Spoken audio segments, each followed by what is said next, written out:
los que ya son más grandecitos y ya pueden adorar al Señor, ya pueden aprender a adorar al Señor, estarse acá, yo aconsejo que se queden, a menos que sean realmente muy pequeñitos, pero si ya tienen como una comprensión de lo que se está hablando, ya no son de brazos por lo menos, yo preferiría personalmente que se quedaran aquí entre nosotros, que reciban la palabra, ¿vale?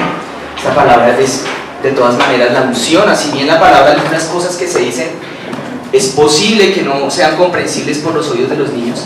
Lo que más bien he aprendido en mi experiencia como predicador de la palabra más que como profesor es que uno suele subestimar demasiado la inteligencia de los niños. Generalmente la subestima demasiado y es un error que uno comete muy a menudo a pesar de que uno se esfuerza en no hacerlo. Entonces, en la medida de lo que sea posible. Ahora bien, algunas otras cosas de pronto no se entenderán, de pronto, pero sin embargo hay algo que sí está acá, que no requiere que tú lo entiendas o no, y ese o aquello es la unción del Espíritu Santo. ¿Sí la notaste que está acá? ¿Sí te puedes dar cuenta que está aquí la unción del Espíritu Santo? Que se mueve. La unción del Espíritu Santo es en sí misma la consecuencia del paso del Espíritu Santo, del mover del Espíritu Santo por tu vida. Ella es la que está acá, ella se está moviendo en este lugar, en esta mañana yo también la puedo sentir, amén.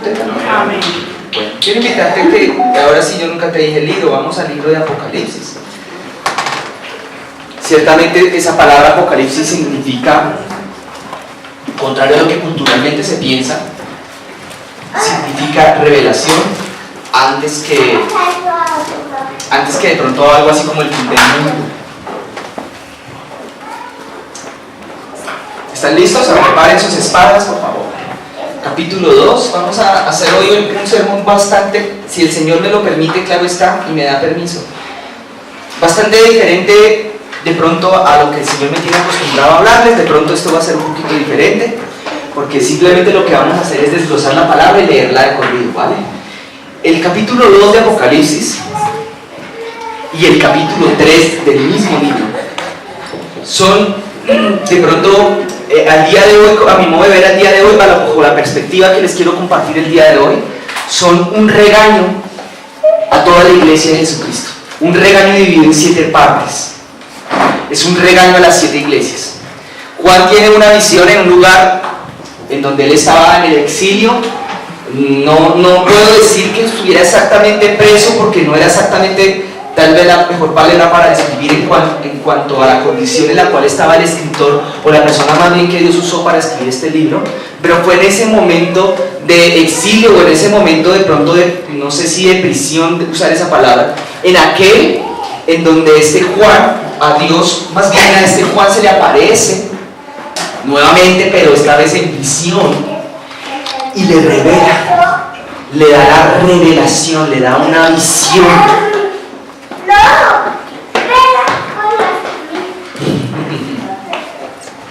Esta visión de Juan es la única parte de todo el Nuevo Testamento, de toda la parte de la Biblia que se habla de una revelación. Quizás solamente a excepción de un pedacito de alguna de las cartas a los Corintios, en donde el mismo apóstol Pablo dice: escuché de un hombre que fue al tercer cielo y volvió. No sé si en el cuerpo o en el espíritu, pero allá fue y volvió. Aparte de esas palabras que acabo de citar, dichas por el apóstol Pablo en la primera o segunda carta a los Corintios, no hay más revelaciones celestiales así de profundas como las que vas a encontrar en el libro de Apocalipsis. Todo el libro es una revelación que Jesucristo le da a Juan, no a Pablo esta vez, sino a Juan, de todo lo que es el cielo, básicamente, y de una cantidad de cosas. Pero ella no comienza directamente mostrándole a Juan las cosas que ocurren allá y que suceden, y otras que han de pasar, sino que él comienza primero con un saludo. Usted va a leer en Apocalipsis y va a encontrar que ahí al principio él empieza a agregar, dice saturación, dice un saludo, Jesucristo se presenta, y luego sí, ahora arranca la visión y Dios le dice: no, pero antes de mostrarte esto que te quiero, grandes cosas que te voy a revelar, quiero que por favor me le mandes un recado a mis iglesias, le mandes un recado a mis hijitos que están allá abajo, a mis amados que dejé hace tantos días, en cuyo en este momento están bajo el cuidado ahora del Espíritu Santo, pero yo en persona, decía Jesús, ahora quiero darles como un recadito. Venga, mándenmeles esta razón. A los de tal lugar dígales esto, a los de tal otro dígale aquello. Y entonces empieza el mensaje a las 7 iglesias, que ello es el capítulo 2 y el capítulo 3 de Apocalipsis, que yo le digo el día de hoy cariñosamente el regaño a las 7 iglesias. Es como una especie de regañito, porque aquí en el discurso del Señor Jesucristo va a aparecer una palabra muy reiteradamente, y es: pero tengo contra ti. Pero tengo contra ti. Hay un pero. Entonces procedamos a leer la palabra aquí en el recadito. Ahora, antes de empezar a leerla, quiero añadir algo más. Dice mensaje a las iglesias, y este mensaje no es solamente para ellos, para ciertas congregaciones, porque eso es lo que significa la palabra iglesia aquí en este contexto, ciertas congregaciones que estaban en ciertas regiones de lo que hoy en día llamamos Medio Oriente. No era solamente para ellos, era una palabra que estaba dirigida y era extensible a todos y cada uno de aquellos que, como dijo Jesús en el libro de Juan en los últimos capítulos, que fuéramos a creer en Él, que fuéramos a tener fe en Él. Mucho de lo que está escrito acá es para nosotros el día de hoy y para todo cristiano que esté sobre la tierra al día de hoy, hasta que Él vuelva. Entonces ahora sí, dice mensaje a las 7 iglesias, y empieza por una que se llama la iglesia en Éfeso, o Éfeso, de hecho era una ciudad. Dice entonces el versículo 1: escribe al ángel con A minúscula de la iglesia, ¿en dónde? En Éfeso. Nótese que no está diciendo la iglesia de Éfeso o la iglesia llamada Éfeso, ni está diciendo la iglesia llamada X, Y o Z, no le está dando un nombre en particular a una iglesia, está diciendo simplemente a la iglesia que está en Éfeso. Porque ¿cuántas iglesias genuinas y verdaderas existen al día de hoy, hermanos? Les voy a decir que solo existe una. De esa conclusión implícita podemos sacar, no solo de ahí, de muchas partes de la palabra, pero fíjate que dice la iglesia, no es que existan muchas. ¿Existe cuántas? La verdadera, la de Cristo, el cuerpo de Jesús. Nosotros somos, si tú tienes, o más bien nosotros, si nosotros tenemos la fe en el Señor Jesucristo, creemos en Él y le hemos recibido en nuestro corazón, lo confesamos como voy adorando con nuestros labios, hacemos parte de esa iglesia. Aún más, si tienes en tu interior al Espíritu Santo, haces parte de la única iglesia que desde el cielo para Dios existe y se llama el cuerpo de Jesucristo. La gran congregación que está dispersada alrededor de toda la tierra en diferentes congregaciones más pequeñas. Y si bien existen nombres que les damos por el mismo incluso mandato del Señor, ya hablando a veces en profecía o directamente con los pastores cuando fundan las congregaciones, se les da un nombre u otro nombre, como es el caso de nosotros. Ello no significa que existan muchas iglesias separadas o diferentes, somos parte de un solo gran cuerpo. Entonces aquí dice la palabra, y el Señor le dice: escribe al ángel con A minúscula. Y estaba hablando de por qué dice palabra ángel con A minúscula, no como un nombre propio, sino como un título, porque eso es lo que significa que esté con A minúscula. Porque la palabra ángel, Espíritu Santo, ya, palabra de ángel, proviene también o significa o es similar en su significado, en su raíz, a la palabra mensajero. Eso de hecho es lo que significa inicialmente la palabra ángel en la Biblia, originalmente, de ahí venía. Y de ello revela, de hecho, una parte del propósito que cumplen o desempeñan, el rol que desempeñan este tipo de seres celestiales a los cuales estamos acostumbrados a llamar ángeles. Más allá aquí que se está utilizando este título a un hombre que se encuentra en la iglesia, o a una mujer, o bueno, en este caso, un hombre, generalmente apóstoles, o hombres encargados para tal función. Le llama el ángel de la iglesia, el pastor de la iglesia. ¿Me explico, mis hermanos? ¿Me vas entendiendo? El mensajero de la iglesia, aquel que está encargado o está a cargo de un rebaño y de comunicar o de ser el vocero de parte de Dios hacia tal congregación. Entonces vuelvo e insisto, volvamos a leerlo más bien. Escribe al ángel de la iglesia que se encuentra en Éfeso, el que tiene las 7 estrellas en su diestra. Se está presentando el Señor Jesucristo de esa manera. Él se presenta 7 veces y cada una de las 7 veces se va a presentar de una manera diferente, de una manera especial. Aquí está diciendo que es Jesucristo el que está hablando ahí, el que es aquel que tiene las 7 estrellas en su mano derecha.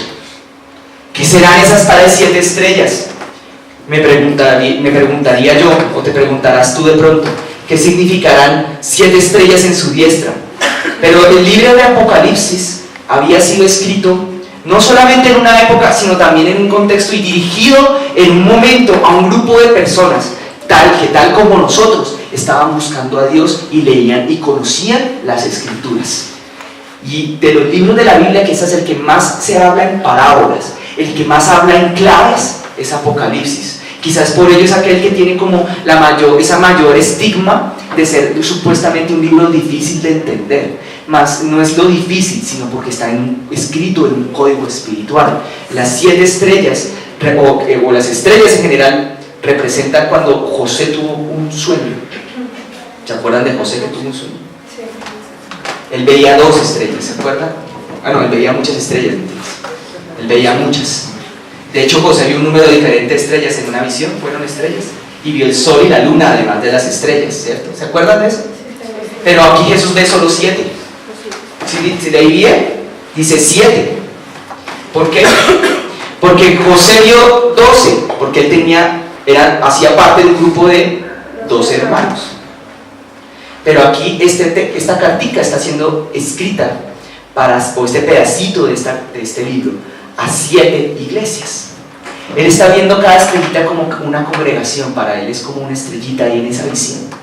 Cada una de sus congregaciones está en su mano. Cada uno de nosotros venimos siendo como una estrellita en su mano, con nuestros errores y con nuestros defectos, con nuestra mediocridad, quizás, con nuestras buenas y malas obras, quizás, con nuestra tibieza o con nuestra frialdad, incluso espiritual. A pesar de ello, todavía están todos aquellos a quienes se les va a hablar estas palabras en la manito de él, en la manota de él.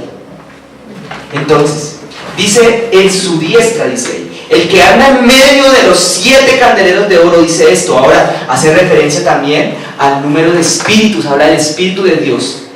El Espíritu de Dios está representado en esos tales 7 candeleros de oro. Es la presencia de Dios, pero en ello no vamos a entrar en detalles.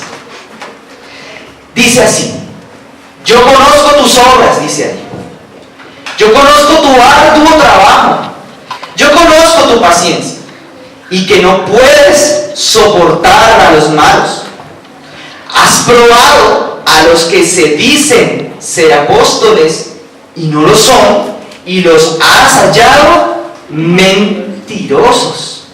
Dios le está hablando a una iglesia en un lugar que se llama Éfeso, que era un lugar famoso porque había un culto muy terrible y muy horroroso o abominable delante de los ojos de Dios, que era el culto a la Virgen María.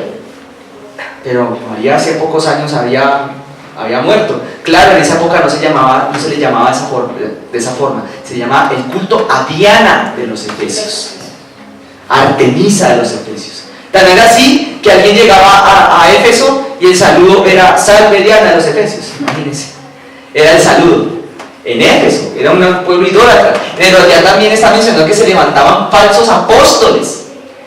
Al día de hoy se levantan falsos apóstoles. Y el Señor le está reconociendo primero lo bueno. Le está diciendo: mira, tú tienes esto chévere, que tú pruebas a los que se llaman ser apóstoles y te pillas cuando no lo son. Los encuentras cuando estás diciendo la mentira. Además, yo conozco que tú eres esforzado, que haces cosas buenas, que eres valiente. Pero siempre acá, y has sufrido, tenido paciencia, trabajado, dice acá en el verso 3, arduamente por amor de mi nombre, y no has desmayado. Y aquí viene en el verso 4 la palabra pero. ¿Qué palabra viene? Pero. Ajá, por eso es que el día de hoy les quería decir que es como una forma de decirlo, no es que sea de pronto la más apropiada en todo momento, pero esto parece el regaño a las 7 iglesias. Y Éfeso es la primera a la cual el Señor le reconoce lo bueno, pero ¿qué? Pero le dice, pero tienes esto mal, cambia. Un pero ahí es como que, bueno, listo, esta parte la estás haciendo bien, pero te falta cambiar. Ahora mira lo que dice después del pero. Tengo contra ti. ¿Usted ha tenido algo alguna vez contra una persona? ¿Sí? ¿Sí ha tenido algo contra alguien? Bueno, pues resulta que el Señor también ha tenido algo contra usted. El Dios Todopoderoso, el Creador del universo, cuando nosotros venimos a entablar una relación con Él, Él viene y tú crees en Él. De hecho, ahorita pasaba mientras que le adorábamos. Los que tuvieron el privilegio de estar en el tiempo de la adoración habrán podido darse cuenta que Él viene de alguna manera que todavía con palabras humanas no puedo explicar por completo del todo, pero Él viene y nos toca, Él viene y entra, ingresa, penetra a nuestro interior espiritualmente hablando. Y cuando Él se viene, de hecho cuando Él se muda a vivir a nuestro interior, porque eso es lo que sucede a partir del día que tú crees en Él y le confiesas con tu corazón, o con tu corazón tú le crees y confiesas con tu boca, es que dice la palabra, Él viene y se muda a tu interior a vivir. Y el que se mude a vivir adentro de ti no significa que Él esté de acuerdo con todo lo que tú eres, o con todo lo que tú crees, o con todo lo que tú haces, no. Él se viene a mudar adentro de ti y Él dice, bueno, a mí me incomoda ese cuadro ahí, a mí me incomoda de pronto la formita como está esto en desordencito ahí, a mí me incomoda el polvo acá, de pronto a mí me incomodan muchas cosas, pero Él llega un momento en el que Él va entablando o va estrechando esa relación contigo y empieza a decirte, bueno mijito, bueno mijita, yo estoy aquí, yo soy tu Padre, soy tu Dios, yo te bendigo. Pero llega un día en el que dice, bueno, necesito que te sientes aquí en mis piernas, en mi canto, porque tengo que decirte lo que tengo contra ti. Y el Señor no hace eso, sino más que todo y primordialmente con los que ama. Porque con los que no ama, en cambio, ¿qué hace? No les dice, porque dice que solamente el Padre que ama a su Hijo lo reprende. Es más, no solamente le dice lo que tiene mal, lo castiga. Castigo sin decir lo que está mal se llama destrucción. Y decir lo que está mal sin castigar se llama destrucción. Ambas cosas están mal. Estamos hablando de la relación entre padres e hijos, ¿no? No entre hijos y padres, porque eso sería terrible uno de hijo castigar al padre, no. La relación de padres a hijos. Hay papás que no hagas esto, pero nunca les ponen límites a los chiquitos. Yo porque hablo de esto como si me la supiera, porque lo he visto más o menos unas 365 veces al año, más o menos uno lo ve, ¿no? Sobre todo en el trabajo de uno. No lo hagas, no hagas lo otro, pero nunca les ponen un límite o una consecuencia ante la desobediencia. Y ello causa que los hijos crezcan inestables emocionalmente, inseguros emocionalmente, y luego se vuelvan rebeldes, y luego desprecien a sus papás, y los aborrezcan, y luego crecen, llegan a la adolescencia, algunos les pega más duro que otros, y se preguntan los papás, ¿por qué me odia tanto esta persona? ¿Por qué me odia tanto aquel que engendré? Porque de pronto le decías un error de vez en cuando, pero no le corregías. O peor aún, en otras ocasiones le encendías con el juguete con todas tus fuerzas, pero nunca le decías por qué le estabas pegando. ¿No les ha pasado a ustedes? Bueno, a mí me pasó. Es más, a veces lo cuento como anécdota, porque ya el Señor ya me sanó muchas cosas en mi vida, sobre todo cuando entré al Evangelio y uno empieza a sanar cosas. A mí me pasó cuando estaba chiquito también. Un día y a mí me dieron una fuetera y yo, ¿qué fue lo que pasó? ¿Y qué fue lo que hice? Pero ni preguntar podía, porque pues me daba más duro. En cambio, los días que sí me portaba bien mal, esos días ahí sí, por pereza, deje así. Ambas son aborrecer. Pero aquí que el Señor no es así, esa no es su forma de ser. Él te dice tu error, Él te dice lo que está malo en ti. ¿Para qué? Para que cambies. Bueno, hay una palabra que sobresalta o sobresale de todo el Evangelio, sobre todo cuando empieza el Evangelio, Mateo, Marcos, Lucas, Juan, en todo el Nuevo Testamento, y que está desde Génesis hasta Apocalipsis en realidad. Y es la palabra por medio de la cual uno empieza o entra en el camino que es Cristo, y se llama arrepentimiento. Él viene de la mano de la fe, pero es como una misma cosa a la larga. Arrepentimiento. ¿Me escuchaste esta palabra, hermanos? ¿Escucharon esto? Y no puede existir la palabra arrepentimiento si declara Hebreos si antes no existe la palabra pecado. Pero el pecado tiene que venir a nosotros o tiene que ser revelado, se nos tiene que ser revelado a nosotros qué es lo que a Él le molesta y qué es lo que a Él le disgusta de tu forma de ser y de la mía. Porque es que aquí está la cosa curiosa que puede llegar a ser confusa a veces, y es que Él te acepta, te recibe, te abraza, te toca, hasta te bendice, ya lo dije, hasta te sana, pero no significa que Él acepte todo lo que nosotros tenemos. Hasta te respalda, pero eso no significa que te esté aceptando todo lo que tienes en tu vida.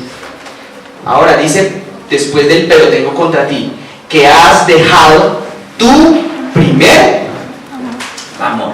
Bueno, de esto que voy a hablar, o esto que el Señor más bien está hablando, no es algo que sea objeto hoy de mucha profundización, porque si mal no recuerdo, este dicho ya lo había hablado mucho el Señor aquí a través del pastor Mauricio, pero me voy a tomar un momentito para comentarles lo siguiente. El primer amor no es eso que yo creía que era, y de pronto algunos de ustedes también lo creyeron. No es eso de que uno se enamora de alguien y uno queda unos días totalmente enamorado y uno dura unos días intenso que solo habla de esa persona que está enamorado y solamente la quiere visitar y solamente quiere estar con esa persona. No tiene tanto que ver con eso. Ese se llama más bien enamoramiento y es algo que hay que conservar el resto de la vida. El primer amor significa el que amo más. El primer amor significa el que pongo como prioridad en mi vida. Eso significa realmente cuando tú has dejado el primer amor. O sea, el Señor está haciendo un reclamo a una iglesia que hizo muchas cosas bien. Miren que incluso esas cosas que dice que trabajaba, que hacía, que se esforzaba, que hacía muchas cosas muy buenas, hasta descubría a los apóstoles. En una iglesia buena, hasta uno que está aquí parado, queda mal parado al lado de esa iglesia de Éfeso. En cuanto a las cosas buenas que hacía, se movía, hasta yo me imagino que evangelizaba, qué sé yo, 1000 cosas hacía fantásticas. Pero a pesar de ello, el Señor estaba un poco molesto con ellos, porque habían dejado el primer amor hacia el Señor. ¿Qué significa eso, el primer amor? Fácil, Deuteronomio capítulo 6, el Shema se llama en hebreo. Eso es el primer amor, y es 2 puntos: amarás al Señor tu Dios sobre todas las cosas, con toda tu mente, con todas tus fuerzas, con todo tu corazón. Eso es el primer amor. Y cuando tú amas a algo o a alguien, o amas a Dios más bien, no con todo tu corazón sino parcialmente, estás perdiendo el primer amor.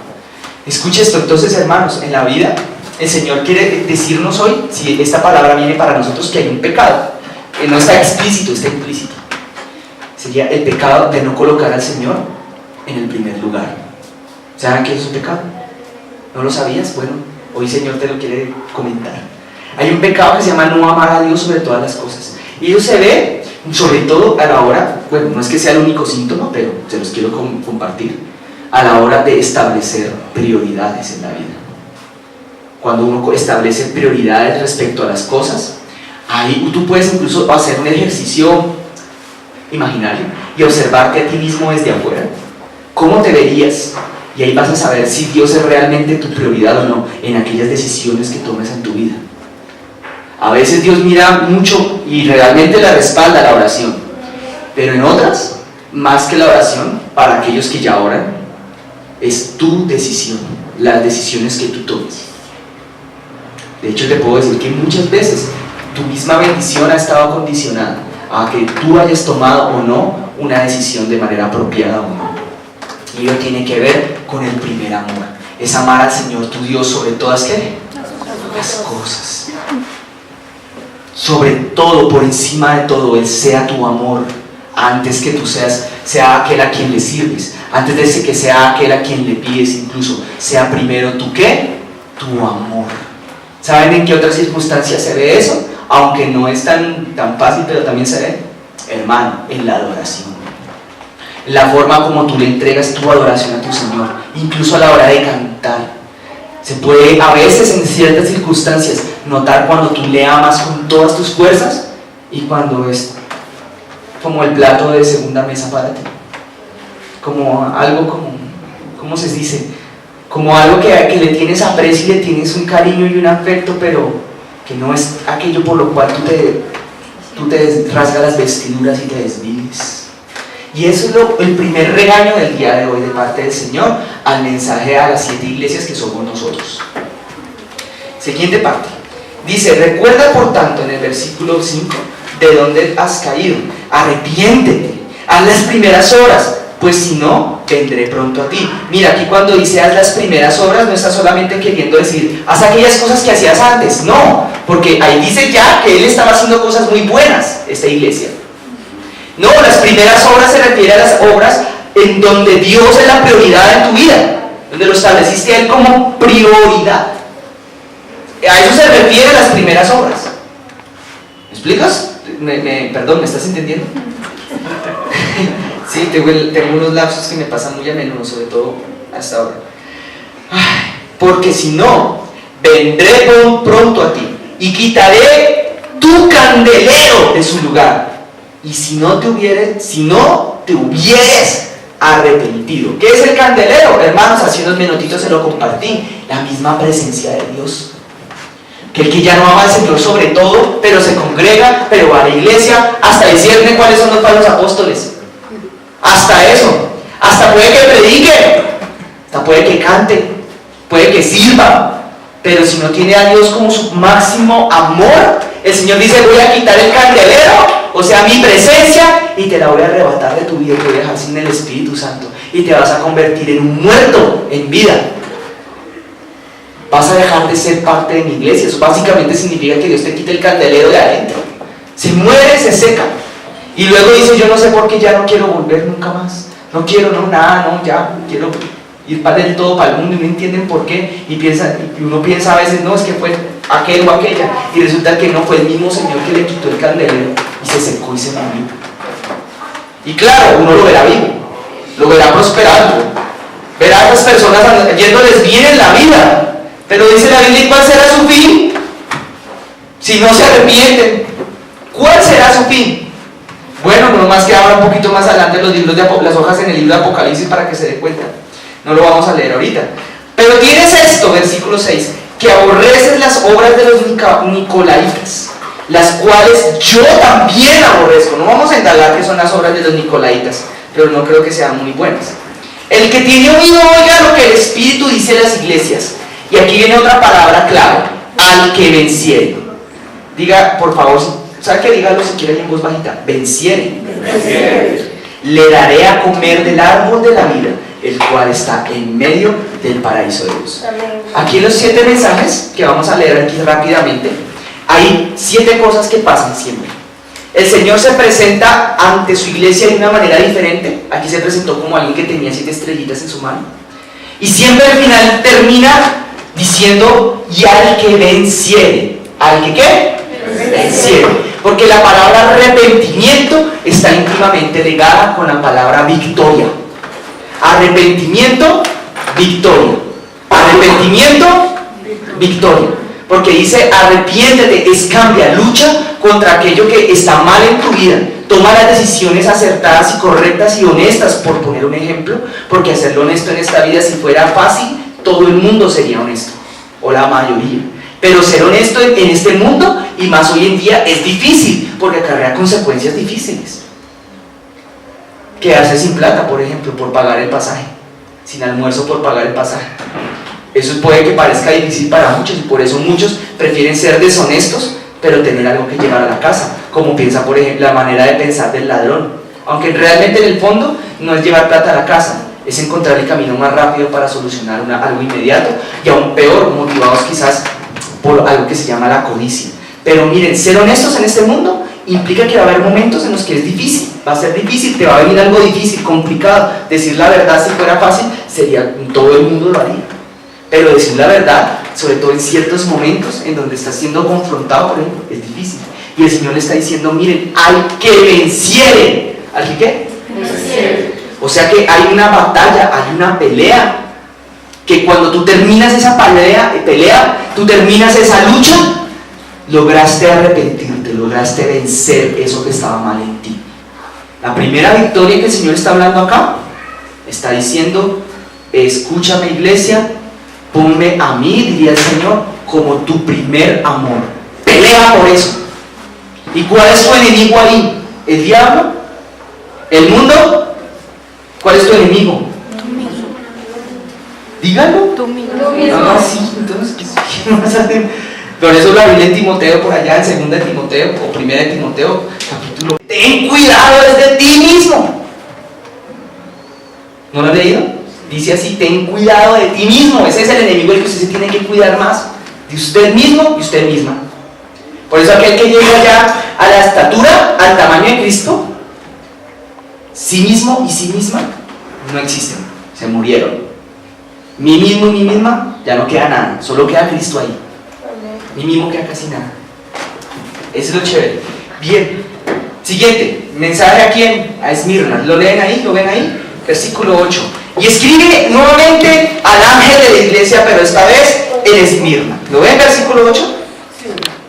Bueno, el primero y el postrero, el que estuvo muerto y que vivió, dice esto. ¿Quién se está presentando? Ya no se presenta como alguien que tiene estrellas en su mano, sino se está presentando como el primero y el postrero, como el que estuvo muerto, pero que ¿qué?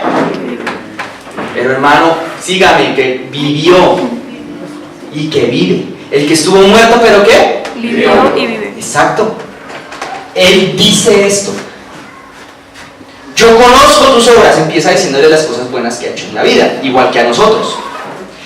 Tu tribulación, dice que conoce incluso tu pobreza, aunque en el fondo él sabe que tú eres rico, dice ahí, pero tú eres rico. Y la blasfemia de los que se dicen ser judíos y no lo son, sino que en su lugar son sinagoga de Satanás. No temas en nada lo que vas a padecer, le manda el Señor a ellos. He aquí, el diablo echará a algunos de vosotros en la cárcel para que seáis probados, y tendréis tribulación por 10 días. Sé fiel hasta la muerte, y yo te daré la corona de la vida. Ellos eran los que el Señor se las dejó más dura. Les está diciendo: a ustedes les va a venir tribulación por 10 días y se les van a echar a la cárcel. Y les termina diciendo: sean fieles hasta ¿qué? ¿Sean fieles hasta dónde? Hasta la muerte. Y dice entonces ahí el Señor, dice: yo les daré la corona de la vida. Esta es la única iglesia acá, o la primera iglesia acá en esta lista, que no hay un pero. ¿Sí se dieron cuenta que aquí no hay un pero? ¿Cuál era la iglesia que no tenía pero? La que había pasado tribulaciones, la que había pasado cosas duras, exacto, la que había pasado cosas difíciles recientemente, la que era pobre. Tan raro, ¿no? No es que la pobreza esté ligada a estar bien espiritualmente en ninguna manera, no.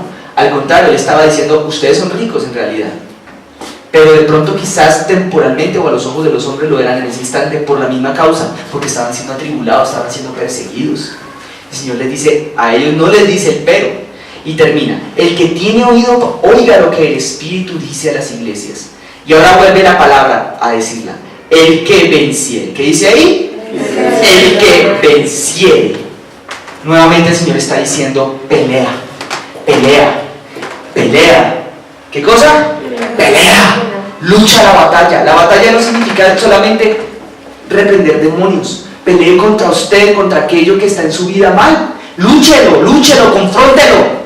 Siga adelante con el Señor y no se desanime. Si el problema en usted era el desánimo, pelee contra eso. Si el problema en usted era la pereza, pelee contra eso. Si el problema en usted era que le daba sueño en el culto, pues también ha sido el mío, no se preocupe. Yo también estoy peleando contra eso. No hay cuidado, pero siga luchando contra eso. Bueno, eso es un tema a veces del Espíritu Santo, y en otras raras también de falta de dominio propio en el sentido espiritual. Porque el espíritu de dominio propio que proporciona Cristo, y el cual habló el apóstol Pablo en 1 Timoteo, precisamente se lo dijo a Timoteo, es un espíritu que provoca eso, que tú puedas controlar tu cuerpo y tu mente. Y decir: no, aquí estoy, no voy al baño, te aguantas, esfínteres. Bueno, te aguantas, no sé, ¿qué será lo que aguanta ahí? Yo no sé, te aguantas, eso también es dominio propio, ¿vale? Entonces, hermanos, controlen eso. ¿Vale? En este momento, por ejemplo, es un momento en donde tú tienes una oportunidad única de ejercer el espíritu de dominio propio en tu vida. Si quieres, dígaselo mentalmente: Señor, ejerzo el dominio propio. ¿Sabes qué? Cuerpo mío, contrólate, despiértate, ponte atento. Yo sé que hace calorcito aquí adentro, eso sé que está haciendo ahorita que empieza a hacer hambrecita, pero no, en el nombre de Jesús, cuerpo mío, ponte atento, despiértate para tu Señor. ¿Vale? ¿Me siguen o no? Amén. Listo. Entonces dice, al que venciere, nuevamente dice. ¿Al que qué? Venciere. Es que saben una cosa, si pudiéramos coger todos los mensajes a las 7 iglesias y darles un título a ellos, también podría ser este, al que venciere. Así se podría llamar el discurso. Así como el discurso de Martin Luther King se llamaba Yo tengo un sueño. Este sería al revés, al que venciere el sueño. Al que venciere. Martin Luther King decía yo tengo un sueño porque él repetía esa frase cada ratito en su discurso. Yo tengo un sueño, yo tengo un sueño, yo tengo un sueño. Aquí en cambio el Señor está diciendo al que venciere, al que venciere, al que venciere. Bueno, no sufrirá daño de la muerte segunda, que es el infierno, le añado yo. Mensaje a Pérgamo. Escribe al ángel de la iglesia en Pérgamo. Y ahora se presenta el Señor de una tercera manera. El que tiene la espada aguda de 2 filos, dice esto. La espada aguda de 2 filos, que la palabra quizás en Filipenses declara que es la misma palabra de Dios, la misma Biblia. Es la espada aguda de ¿qué? 2 filos. Él se presenta como aquel que tiene 7 saetas en la mano, se presenta como el alfa, el omega, el principio y el fin, pero ahora también como aquel que tiene una espada para pelear. Y dice, yo conozco, otra vez dice, tus obras. Si se fija que a todos más o menos les dice lo mismo, yo conozco tus obras. Otro nombre para este sermón, no, para estas palabras que Jesús le está dando como mensaje a las iglesias, podría ser, yo conozco tus obras y al que venciere. Dice que Él conoce también en dónde vives o en dónde moras. ¿Dónde está el trono de qué? Uy, ¿qué es eso? Pero retienes mi nombre y no has negado mi fe, ni aun en los días en que Antipas, mi testigo fiel, fue muerto entre vosotros, donde mora Satanás. O sea, está hablando de un lugar bien lúgubre. Pero tengo, ahora viene el pero. ¿Siguieron el pero ahí? Sí. Y este ya es más larguito, pero tengo unas cuantas cositas contra ti. Bueno, dice diferente, tengo unas pocas cosas contra ti. Que tienes ahí a los que retienen la doctrina de Balaam. Bien. ¿Ustedes saben qué es pecado? Vamos a definir pecado. Hay muchas formas de definir la palabra pecado, muchísimas. Bíblicamente, una de las más prácticas es decir que pecado es infracción de una ley espiritual, infracción de una orden directa de Dios. ¿Por qué Adán pecó? Porque el pecado de Adán estaba en que desobedeció una orden directa de Dios. ¿Cuál era esa orden? No comer del árbol, o más bien del fruto del árbol que estaría en el huerto. No comer, que de hecho se llamaba el árbol del conocimiento del bien y del mal. Esa era una orden que Dios había dado. Si no lo hubiera dado, no habría pecado en él. El pecado fue en desobedecer una orden directa en un momento directo. Entonces, aquí hay un pecado que es un pecado que muy poco se conoce, que muy poco se habla, pero que en esta congregación sí a veces se ha aplicado y de una manera muy eficaz y muy buena. Y ello ha sido una clave para que el día de hoy el Espíritu Santo se haya movido. Y les voy a decir qué pecado es. Se llama el pecado de... Saco la palabra, extraigo la palabra exacta. Dice en el verso 14, pero tengo unas cosas contra ti, que tienes, el verbo tener. ¿Sí lo vieron ahí? Tengo unas pocas cosas contra ti, que tienes ahí. ¿Cuál es el verbo que se usa? El verbo tener ahí. Bueno, yo le agrego el ahí. ¿Sabían que eso es un pecado? Tener ahí es un pecado. Claro, no tener cualquier cosa. Está refiriéndose a tener ahí en la iglesia. Tener a alguien en la iglesia puede llegar a ser un pecado.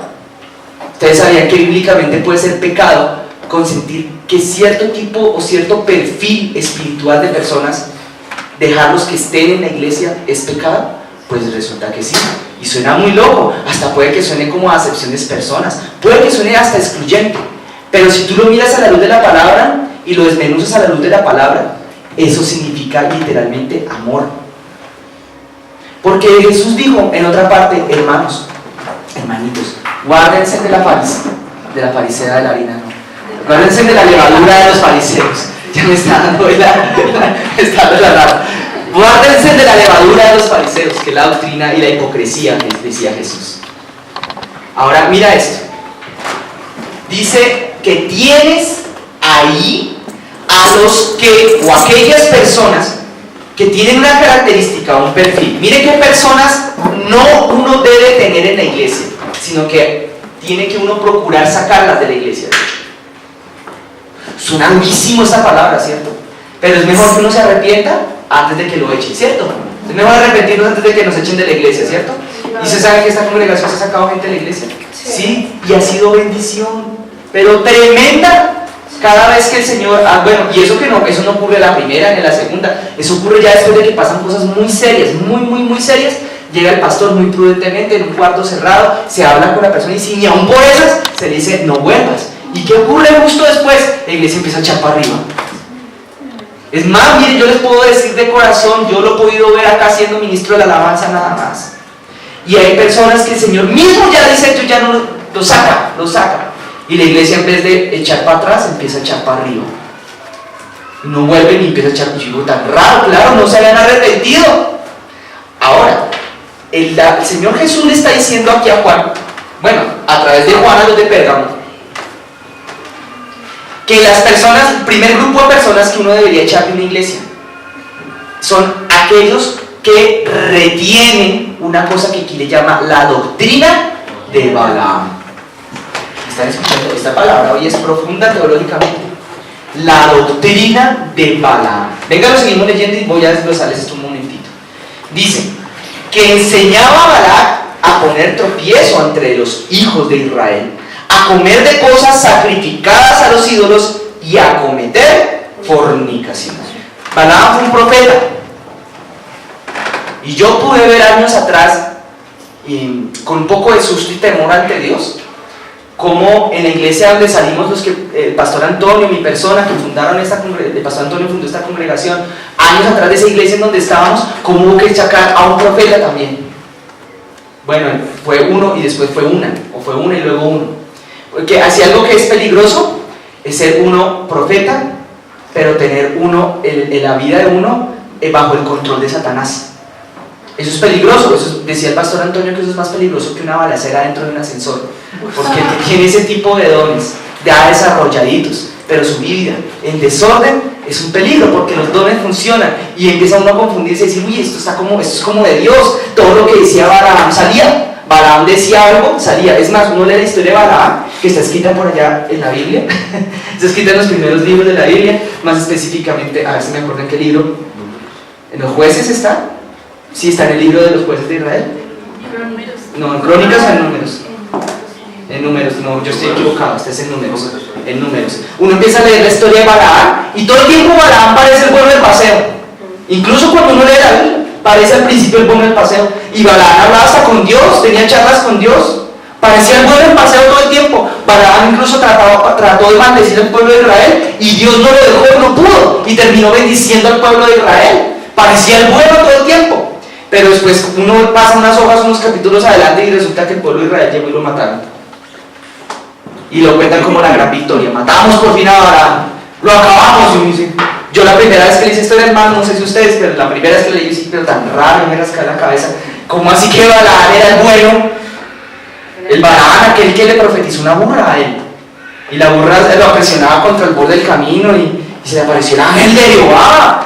Oye, Balaam, ¿para dónde vas? No maldigas a mi pueblo. Parecía el hombre de Dios que estaba encauzando su camino hacia el Señor nuevamente.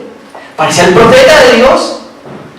Y luego termina la historia contando que era el mal del paseo. ¿Por qué? Porque por más profeta que fuera, más usado que fuera, tenía una mañita. Era medio coqueto.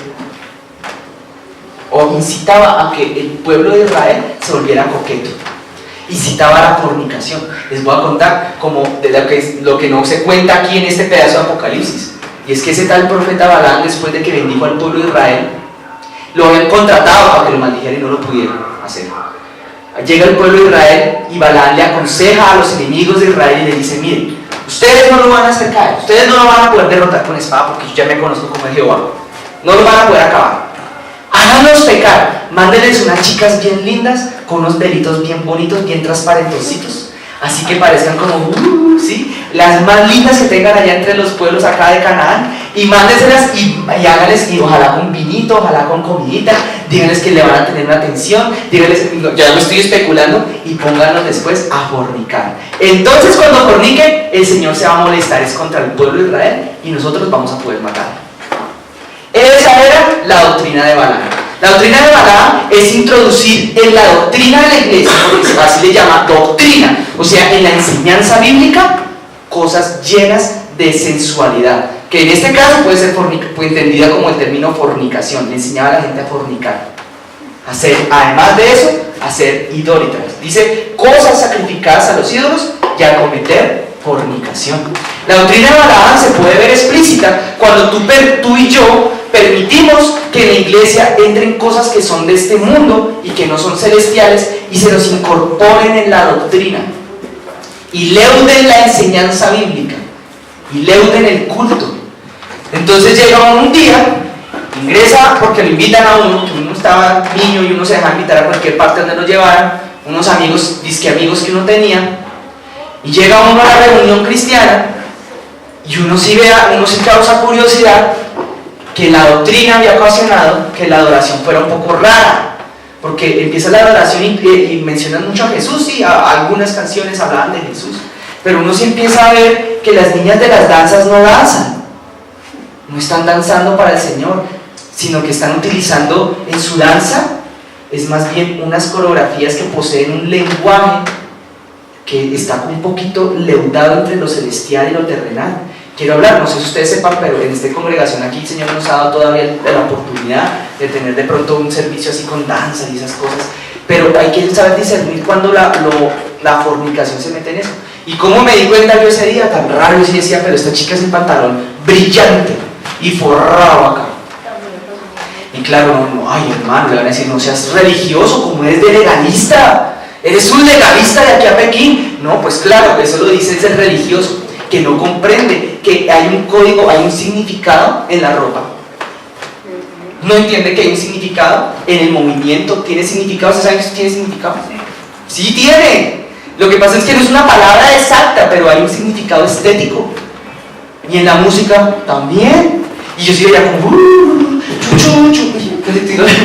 Vamos a darle para hacer este ejemplo. Es el chuchu y una pierna así parece el cancán, una cosa toda rara. No sé ustedes, hermano, pero ¿qué presentación puede tener que un día le llegue aquí el pastor Mauricio con un pantalón así forrado negro, en cuerina así hasta aquí hasta acá, hermanos? No, pues yo voy a hacer así, no sé. O sea, la Biblia habla que hay que andar con decoro, pero la doctrina Balaam se ve en eso, en meter cosas del mundo y mezclarlas con las cosas de Dios, sobre todo en aquellos aspectos que se refieren a la fornicación, por ejemplo, la sensualidad. Y yo sé que el escote estaba como demasiado bajito en las chicas, y uno dice, pero ¿cuál es la necesidad de adorar al Señor de esa manera? Pues no sé, le tocó a uno un poquito que todavía estaba en la carne, uno hacer un poquito así, pero mentiras, uno terminaba haciendo así. Ese es un rollo, es una locura. Y claro, todo el mundo, ¡qué unción! ¡Qué cosa tan chévere! Pues no había tanta unción, era simplemente la emoción que generaba los sonidos y los movimientos en el alma de aquellos que en ese momento estábamos, que no éramos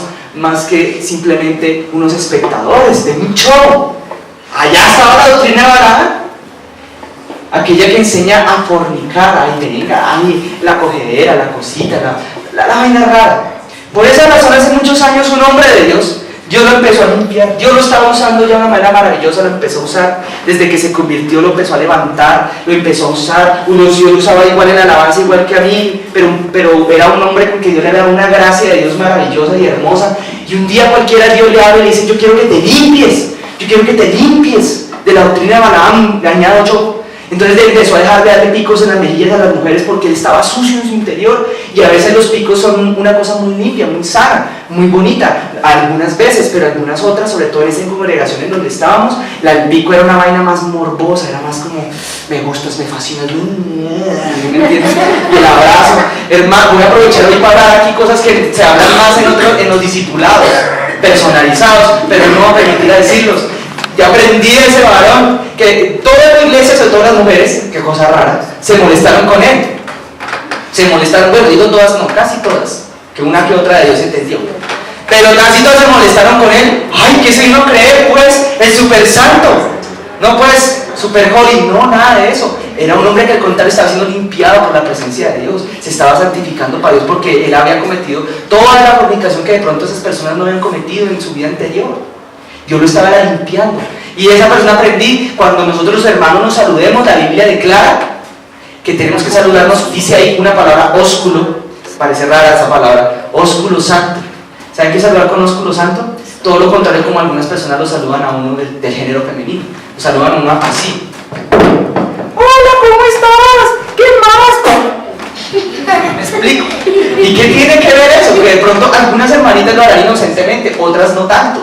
Pero hay ciertas partes del cuerpo que es menester que no tengan contacto con el cuerpo de aquel con el que saludas, ¿entiendes? ¿O no me hago entender? Yo tengo que hacer, no puedo ser más claro, más explícito porque hay niños, no. En cambio, ¿cómo es la mejor manera? Señor, te bendiga, así de ladito. No así, y uno queda. No sé si me entienden, hermano. Eso viene en Transmilenio. En el Transmilenio uno le toca usar del dominio propio mucho. Y ósculo santo. Porque termina uno, sí, violado, termina uno prácticamente, sí, es horrible. Porque uno está demasiado pegado a las personas. Ahora bien, claro, hay un factor que va en uno. Si uno es inocente, uno no ve, uno puede tener incluso un indio cuitoto enfrente que solamente usa un taparrabos y nada más, y uno no se le da nada porque uno ya tiene una condición de niño. Pero cuando uno la tiene, cuando uno está arrancando, el apóstol Pablo va a decirte, oye, no, por causa de los débiles en la fe, pues vístese con decoro. Por causa de los débiles en la fe, sea decoroso a la hora de vestir, sea moderadito, sea, ¿me entienden? No por los que ya son como niños. ¿Me explico, hermanos? Entonces, ¿se entiende qué consiste la doctrina de Balaam o no se entiende qué consiste la doctrina de Balaam? Es una doctrina que insta a caer en fornicación. ¿Insta eso? Incita. Gracias. Entonces dice el Señor acá en el verso 15, y también tienes a los que retienen la doctrina de los nicolaitas, la que yo aborrezco. Si ven que tener gente en la iglesia potencialmente puede llegar a ser pecados. Hay personas que la palabra dice que si esas personas siguen reteniendo esa doctrina, no están dando la costumbre solamente, sino que cogen la costumbre y la hacen parte de sus creencias, la hacen parte de su doctrina. A esos hay que decirles, chao, te vi, que te vaya bien, que te espiche un carro, no, pero sí que te vaya bien. No hay que decirles eso. Bueno, la canción de Andrea Echeverría decía diferente, pero no la termino de decir. Entonces, ahora, por tanto, en el verso 16, arrepiéntete. ¿Cuál es la palabra que a mí surge aquí? Arrepiéntete. Al que tiene oído, oiga lo que el Espíritu dice en las iglesias. El que venciere, nuevamente aparece la palabra ¿qué? Vencer. La pelea contra nosotros mismos. Ahora el Señor vuelve y añade, daré a comer del maná escondido y le daré una piedrecita. ¿Qué color? Blanca. Y en la piedrecita escrito un nombre nuevo, el cual ninguno conoce, sino aquel que lo recibe. Aquí ya empieza a revelar siempre al final de cada regaño como algo que Él va a dar en el cielo. Primero se revela a Él y luego al final del regaño dice, mire, yo a este le voy a dar de comer del árbol de la vida, a este le voy a dar una piedrecita, a este le voy a dar la corona incorruptible. Cada uno le empieza a mostrar cosas de cómo va a ser la vida en el cielo. Mensaje a Tiatira. Hermano, yo voy a parar cuando el Espíritu Santo me inquiete a parar. Así nos queremos sin dar todo el sermón. ¿Me escucharon, hermanos? ¿Vale? El Espíritu Santo me diga, para, vamos a orar. Mensaje a Tiatira. Pero si lo logro dar todo, es nada más capítulo 2 y capítulo 3, nada más.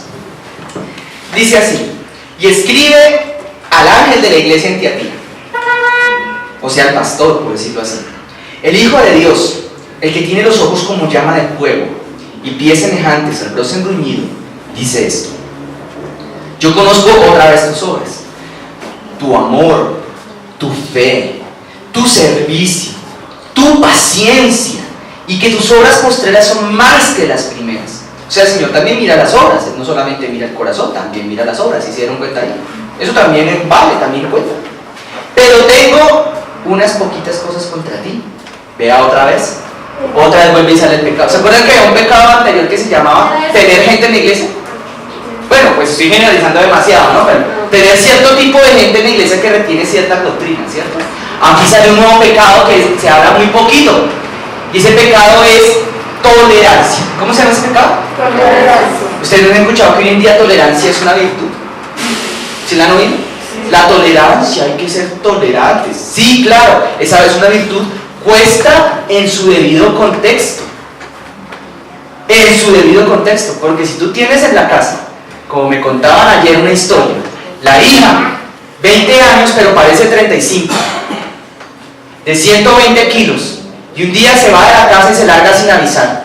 Se va un mes de la casa y vuelve al mes con un muchacho y un bebé adentro, asumo yo, que pesa 150 kilos y se encierran en el cuarto de la casa y se meten a vivir en rebeldía. Y entonces la mamá llega y dice: no, hay que ser tolerantes con los muchachos de hoy, o si no se vuelven rebeldes. Venga, mamita, le preparo el desayuno, le preparo el almuerzo y la comida. Eso se llama pecado, y se llama pecado de tolerancia. Le estoy contando un caso real, en una sociedad aún más descompuesta que la nuestra, que se llama los Estados Unidos de Norteamérica, porque allá eso es normal, al parecer, sobre todo en las ciudades más ricas. Qué curioso, ¿no? Lo raro de esa historia es que la tolerancia aquí es un pecado. ¿Cómo hay que ser? Al revés. ¿Cómo hay que volvernos? Intolerantes. Pero aquí dice incluso que toleras. Mira cómo dice aquí: toleras que esa mujer, ¿quién? Espera un momento, Jezabel no la había matado el eunuco allá en los tiempos del profeta Elías. Y se la habían comido. Y se la han comido los perros. Entonces, ¿qué pasó? ¿Cómo así es que Jezabel resucitó entre los muertos y volvió ahí? Pues no, hermanos, está hablando del prototipo de Jezabel. Está hablando además de los demonios que están detrás de ese tipo de personas que se comportan como doña Jezabel, que era una mujer que casualmente, igual que en la doctrina de Balaam, instaba al pueblo a la fornicación, pero con los demonios, con los ídolos, era una idólatra. ¿Y sabe qué también tenía Jezabel en común con el tal Balaam? Que profetizaba. Era profeta. Y no solo fue profeta, fue más que profeta. Mandó a montar una escuela de profetas de Balaam y de Acera, sus súbditos. Y profetizaban. Y uno decía: uy, qué gran persona, qué poder, qué cosa, qué unción tiene esa mujer, qué cosa tan impresionante. Y aquí está diciendo el Señor: yo tengo contra ti que me la toleras, pero me haces el favor y me la sacas. Así le decía el Señor. Pero claro, uno como discierne una verdadera profeta de Dios, una mujer de Dios, de una Jezabel. Bueno, hay que no hay sino que únicamente leer la historia de Jezabel para ver cómo era la conducta de Jezabel, porque el fruto del Espíritu Santo no daba, era ni pío. Era realmente malvada, no se sujetaba a nada ni a nadie, mandaba a asesinar gente inocente, o sea, hablaba, además, hoy en día sería equivalente a hablar mal de todo el mundo. Ustedes van a poderse dar cuenta que esas dos características revueltas con alguien que profetiza lo hace un posible candidato o candidata de ser alguien digno de ser echado de la iglesia. Así lo voy a hablar con esas palabras así de duras. Pues aquí está diciendo que la toleras. Y dice que seduce, que ella enseña y que ella seduce a los siervos de Dios. Aquí les llama mis siervos. ¿A qué cosa? ¿A qué cosa, hermanos? A fornicar. ¿Y a qué cosa? Comer cosas sacrificadas. Jesús dijo un día las siguientes palabras. Bueno, de hecho estaba citando a Moisés: no solo de pan vivirá el hombre, sino de qué cosa? De toda palabra que sale de ¿dónde? O sea que lo que se come aquí en la Biblia no está haciendo referencia exclusivamente al alimento físico, está hablando a la enseñanza, a la doctrina, a la lectura, a lo que uno lee, a lo que uno ve, a lo que uno consume en el alma. Consumir cosas en el alma es aquellas palabras que uno escucha. Por ejemplo, el día de hoy, nosotros todos los que estamos en este lugar estamos consumiendo una porción de la palabra, la estamos leyendo, la estamos escuchando, porque son palabras que provienen ciertamente de la boca de Jesús, según Apocalipsis. Pero la doctrina de Jezabel incita a comer otras cositas. Ustedes han conocido, no sé si alguna vez han visto sectas, voy a decirlo, tales como por ejemplo los mormones, voy a decir que es una secta no porque sean una minoría, no, que son muchos, sino porque tienen una doctrina de error. Sectas por ejemplo como los testigos de Jehová, por ejemplo. Y en esas sectas se te invita a comer la palabra de Dios, pero te dicen también, pero venga, que hay una cartillita que hicieron los líderes. Y estas cartillitas tienes que leerlas y estudiártelas todas antes de empezar a leer la Biblia, porque ellas son las que te enseñan la Biblia. Y claro, las cartillitas al principio parecen muy inocentes, parecen buenas, chéveres. Yo no digo que las cartillas hoy vayan a ser malas en sí mismas, no, en ninguna manera. Pero cuando ellas se vuelven la doctrina y desplazan la palabra de Dios, eso se vuelve una secta. Hay un problema con la congregación de la secta de los testigos de Jehová, otro con los mormones, otra con aquella doctrina. La tienen que primero digerir los líderes y luego se la dan digerida a las ovejas. La digieren ellos, la leudan, le colocan su propia opinión, sus propias ideas y luego la dan. Pero no permiten que nadie toque la doctrina, que nadie la digiera, que nadie la lea por su propia cuenta, sin antes haberles condicionado la doctrina en su cabeza. Y ahí sí lean la palabra. Y por eso es que cada quien en esos lugares tiene su mente entenebrecida y leen la palabra, pero con la óptica de la doctrina que les fue implantada previamente. Otros casos es aquellos en los cuales se te invita a leer o a escuchar discursos o cosas que no tienen que ver con la palabra de Dios, porque bien Jesús dijo, de toda palabra que sale de la boca ¿de quién? Dios. De Dios, de eso vivirá el hombre. Entonces, ¿de qué el hombre no va a vivir? Pues de toda palabra que salga de la boca que no es de Dios, del hombre, del demonio o de los demonios. A escuchar palabras que no vienen de Dios. Hay algunas iglesias, una congregación en particular, fue polémica por unas cuestiones, pero hacía muchos años antes de tal polémica, ya había una advertencia y una circular roja sobre esa congregación de que ya estaban pasando cosas que estaban mal delante de los ojos de Dios. Pero hoy no voy a reservar el nombre, hoy no lo di un viernes, pero hoy no lo quiero dar. Y en esa congregación, todo el que llegaba, había un séquito de profetas, eso no es que esté mal, eso es bíblico. Pero hay un séquito de profetas, una línea de profetas, y pasaban a toda la iglesia, toda por los profetas. Hasta que un día empezó a suceder que la gente salía y decía, oiga, eso está como raro, me están diciendo es que me divorcié de mi esposa, me están diciendo que es que ya los hijos que tuve, que el Señor me los va a devolver, yo nunca he tenido hijos. Sí, me están diciendo cosas como que mi mamá me va a residir en la casa y mi mamá se murió hace unos años. O sea, cosas que no tenían nada que ver. No le estaban profetizando, le estaban adivinando. Ello es alimentarse de palabras que no vienen de la boca de Dios. Hasta que llegó un día en que esa iglesia salió a la luz por cuestiones que tienen que ver con la política y se encontraron cosas que estaban torcidas incluso ante los ojos de los hombres. Entonces el regaño del Señor acá, además, es que una de las características de esta doctrina de Jezabel es que te hablan de Dios, pero también te quieren hablar de otras cosas que no son de Dios en las cosas de Dios, que son de los hombres. Voy a poner un último ejemplo, y aunque no parezca muy jezabélico, a mí me pasó. Otro amigo, esa época que yo me dejaba invitar a todos lados. Alinito, te quiero invitar a la reunión de mi iglesia, porque el amigo había sido de mi iglesia, pero se fue.